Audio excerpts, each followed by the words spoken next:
Welcome to Cinema Bites, your go-to for movie recaps in a flash. Big twists, epic moments, all in just minutes.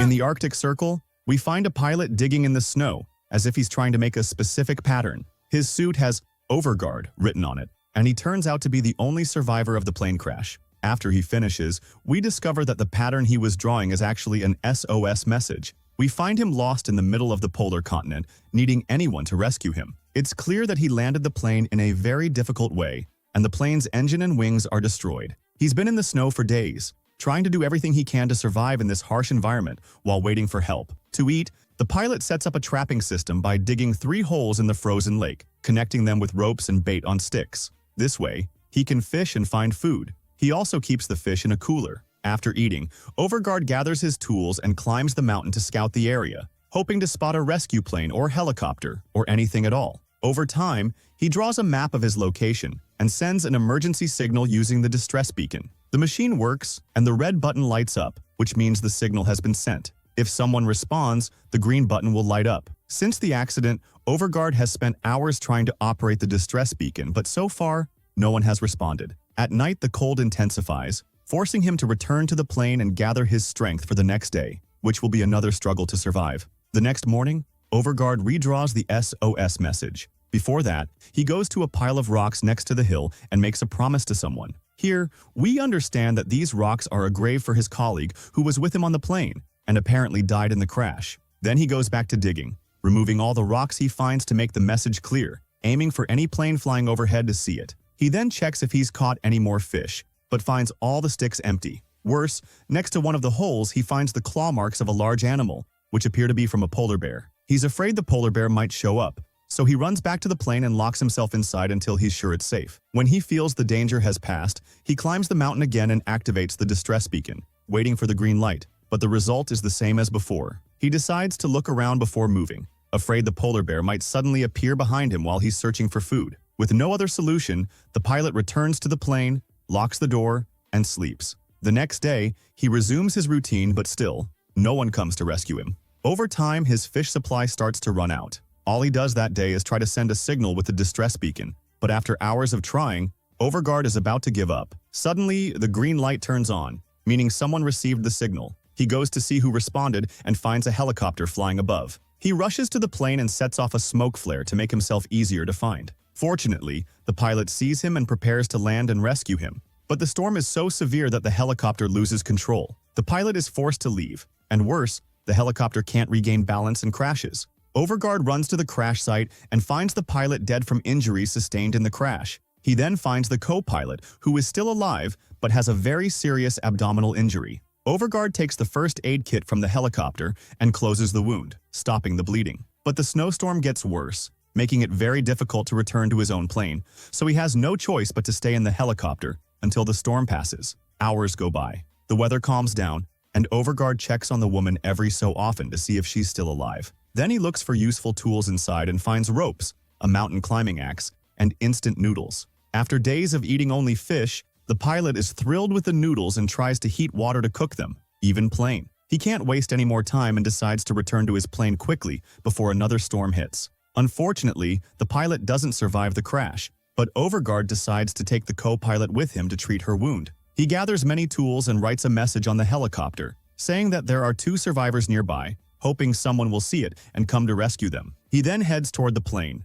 dragging the co-pilot behind him. When they arrive, he asks her name, but she doesn't understand his language and asks about the pilot. Overgård explains that he died and tells her to wait in the plane while he searches the helicopter again. As soon as the woman falls asleep, Overgård returns to the helicopter, finds the dead pilot's body covered in snow, and buries him as he did with his own colleague, placing rocks on top. He continues searching the helicopter for useful items and finds a map, a lighter, a small gas tank, and a metal box. He realizes he can make a small stove from these tools. He also finds a photograph that moves him, so he hides it in his jacket. Luckily, he finds a sled in the helicopter and uses it to carry the rest of the equipment. When he returns to the plane, he puts the photo next to the woman, and we understand from it that she and the pilot were married and had a child. All this time, the woman is still sleeping, and Overgård applies ointment to her wound, and lights the stove for warmth. Looking at the map, he finds more details about the area and marks locations with a pen. He notices the storm is getting worse and goes to check the fish trap, delighted to find a big fish this time,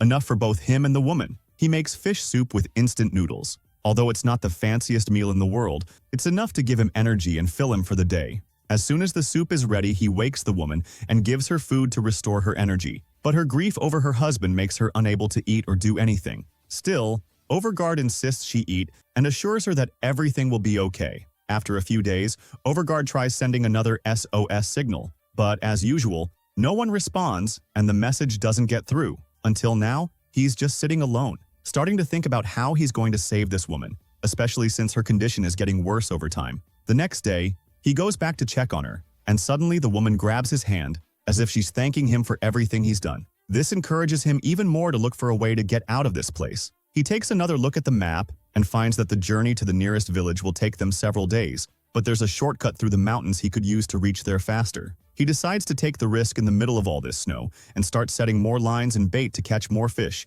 taking as much as he can carry. Then he gathers all these tools inside the sled, takes the woman with him, who is still unconscious, and to keep her warm from the cold, he puts her inside the sleeping bag. He writes a final message on the plane, saying that 2 people are heading towards the mountains to look for the village and that they'll need help at any time. Finally, Overgård ties the sled with a rope and starts running, pulling it behind him as he walks through the snow. But when he looks back at the map, he realizes the path is actually to the north. So he returns to the plane, corrects the message, and heads north, beginning his journey. In the heavy snow after a while, he takes another look at the map and finds he's still very far from his destination, but he decides not to give up. He gives the woman some water to drink. Hours pass, and the 2 keep walking until they complete the second part of the journey, but by then, night is approaching. So Overgård digs a hole in the snow and makes a cave for them to rest in for a while, giving the woman food and water. After a while, they both fall asleep, hoping no polar bear finds them there. The next day, Overgård puts on heavier clothes and a mask,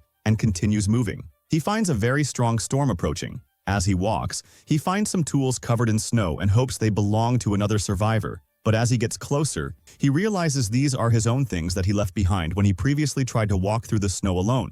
Inside the box, he finds his old ID and some symbols written down. He tries to understand what these symbols mean and remembers they belong to an organization that does experiments on planes and the people in them. They build, store, and fly different types of planes. Apparently, Overgård had taken one of those experimental planes, but it couldn't withstand the cold and crashed in the end. But there's no use thinking about it for long, so he continues walking, hoping to reach his destination as soon as possible. He keeps going until he reaches a huge mountain that isn't even marked on the map, but despite this obstacle, he uses the mountain axe he took from the helicopter and climbs the mountain. There, he finds a flat passage on the other side, so he pulls the tools with a rope, then tries to pull the woman with the sled, but finds it much harder than he thought. No matter how hard he tries, the weight is too much for him, and the rope slips from his hands. The sled falls, and in a final attempt, Overgård pulls with all his strength, but the sled slips downward. When he realizes he can't pull it up, he's forced to leave and abandon this shortcut, continuing his journey around the mountain,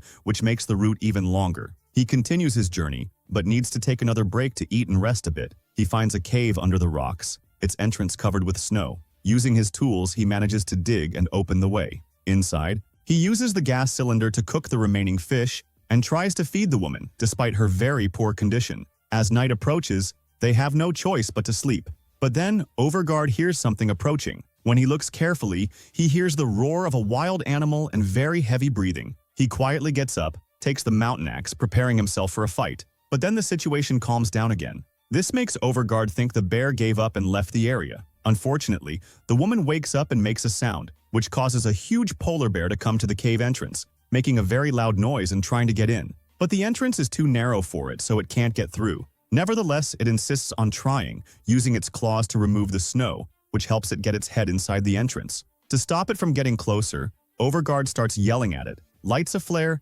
and puts it in the bear's face to scare it away. His plan works. The bear gets scared of the fire, runs away, and leaves the 2 of them in the cave. Despite his bravery, after the bear leaves, Overgård collapses, sits on the ground, scared and exhausted, trying to reassure himself and convincing himself that everything will be okay. The next day, Overgård finally decides to leave the cave and checks the place. Luckily, he finds no trace of the polar bear, but the place isn't safe, and he knows that if the bear returns, the two of them won't be as lucky as last time. After that, with the woman lying on the sled, Overgård keeps pulling her, walking a few meters along the road. Unfortunately, he faces a severe storm that begins to spread everywhere, making it impossible for him to open his eyes, forcing him to stop. This time, there's no nearby cave to spend the night in, and he knows that if he tries to keep walking, he won't get anywhere. So he decides to get into the sleeping bag with the woman, and they warm each other from the storm outside. In the middle of this difficult situation, the hours pass slowly until finally, everything returns to normal. When he wakes up, he finds the snow covering them. Overgård gets up and checks his tools to see if they survived the storm or were destroyed. He finds his water bottle among them, but it's completely frozen, so he has no choice but to use his body heat to melt the ice. Afterwards, Overgård puts the bottle inside his jacket, then gets ready to continue his journey, walking until he reaches an area with very soft snow, which makes movement difficult and tires him even more. He's forced to stop after a while beside a hill. After lighting a fire to warm up, Overgård asks the woman to squeeze his hand so the blood can circulate in her body, but she's still unconscious and breathing with difficulty, indicating that she's getting worse. At that moment, Overgård suspects something is wrong and decides to check her wound. When he looks, he finds the situation is getting worse every day, and there's blood coming out of her mouth. He fears she won't survive. At first, he hesitates, but then decides to leave her there and continue his journey alone, knowing that in these conditions neither of them can survive much longer. He only takes the tools with him and tries to move the sled off the path. As he walks, he finds rocks, and between them, a flower. Suddenly, he slips and falls into a hole below. After a while, he wakes up and finds himself in a cave, with his right leg stuck under a rock because of the weather. So he does everything he can to get her out from underneath, but unfortunately, he can't, and he can't move from his place. After many attempts, he gives up and feels that his fate is to die alone. But then he decides not to let that idea control him. He uses the strength he has left and does everything that comes to his mind to free himself. Despite the unbearable pain, he keeps dragging himself until his leg comes out from between the snow. But unfortunately, he gets injured. Now he is forced to crawl through the snow and rocks just to get out of the cave. Even though he solves this problem, the pain from his injury makes everything harder, and he barely manages to stand up.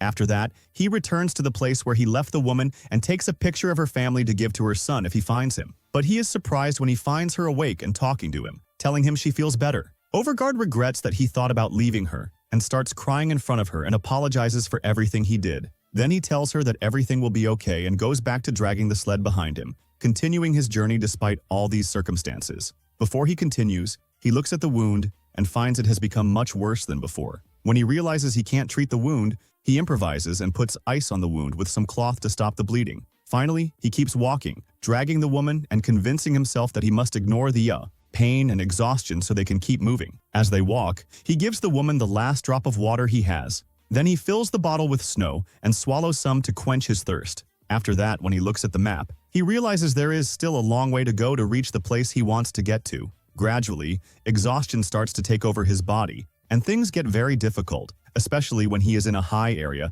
and tries to climb with the metal rod he has, but his leg injury makes it even harder. Finally, he is forced to stop and checks if the distress beacon is still working, but when he takes it out, he finds it is destroyed from the fall. So he has to climb up the hill to see if he can find anything or anyone ahead. When he gets there, he sees a helicopter in the distance that has just landed. He doesn't waste time and returns to the sled, pushing it with the last bit of energy he has left. When he gets to the top, he screams as loud as he can for help, but his voice is very weak and low. He has no other option but to fire the flare gun he has left, waving it in the hope that someone will see him. But the people by the helicopter don't notice him at all. Overgård tries one last desperate attempt and sets his jacket on fire to get their attention, waving it left and right in the air. Unfortunately, this also doesn't help, and the team returns to the helicopter and starts to leave. When he begins to lose hope, he lifts the woman and stands her up, hoping the people in the helicopter will see them, wanting them to help her at least, if not both of them. But the helicopter moves away and any chance of survival disappears forever.